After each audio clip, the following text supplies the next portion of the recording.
everybody. So I'm not in my library today because I'm pretty sick. I've been sick for a little while. But I really wanted to share this with you guys. So I've been reading those Star Trek audiobooks, and this is going to be a video about something I'm a little bit maybe too into, which is Star Trek. But I've been reading the Star Trek audiobooks, and I have quite a collection now. I have like 22 books so far, and I feel like a Pokemon trainer where it's like, you gotta catch them all, I gotta keep getting them. So there's so many on like Audible and Libro FM. I just now started getting some on Libro FM, and my newest editions, I got 2 recently. So I got Pliable Truths, which is Next Generation, and I got it because when you look at the cover, there's a Cardassian on the cover, and I was like, oh, I think of Cardassians as like Deep Space Nine aliens, and they're going to be in a Next Generation story, which Deep Space Nine and Next Generation are pretty closely related. So it kind of makes sense, but I was like, I gotta know what happens in this story. So I got that one. I haven't read it yet, I just got it. And the other one I got is Star Trek Voyager to Lose Earth.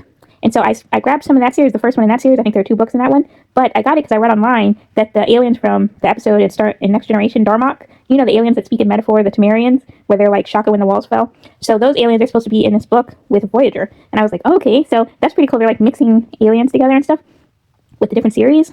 And then, you know, I was actually not getting the shorter books because I was like, I want a longer story, I want the whole story, and I was avoiding those abridged and adapted ones. But it turns out the abridged and adapted ones, they have like voice acting, and they have sound effects and music and everything. There are some longer ones with that too, but the shorter ones usually do have that. So I was like, okay, that's even cooler because that's like listening to a brand new episode. So I've been getting a lot of those too.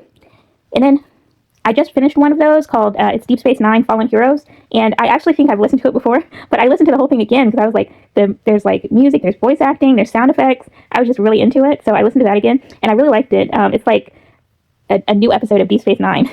So yeah, so I've read about 12 books of my 22 that I have, and I am going steady. I really like reading the short ones now that I know they have all of that.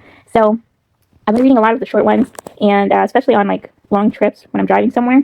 And yeah, if you're in Star Trek and you haven't heard about these audiobooks, you should get into it. I mean, if you're a big Star Trek fan, you probably already know about the audiobooks, but I'm really like, get into it because they're so much fun, and it's like new stories. So it's not just like retelling the episodes, they're brand new stories. So I love it. And then, yeah, so I guess, you know, let me know if you want more bookish Star Trek content because I'm down. And also, you know, of course, live long and prosper. And there are book links in the comments. So check those out. I'll link some of my favorite Star Trek books. And I'm looking over here because I have some notes. Like I said, I've been pretty sick, so my mind's I'm not going to remember all of what I wanted to say if I didn't write it down.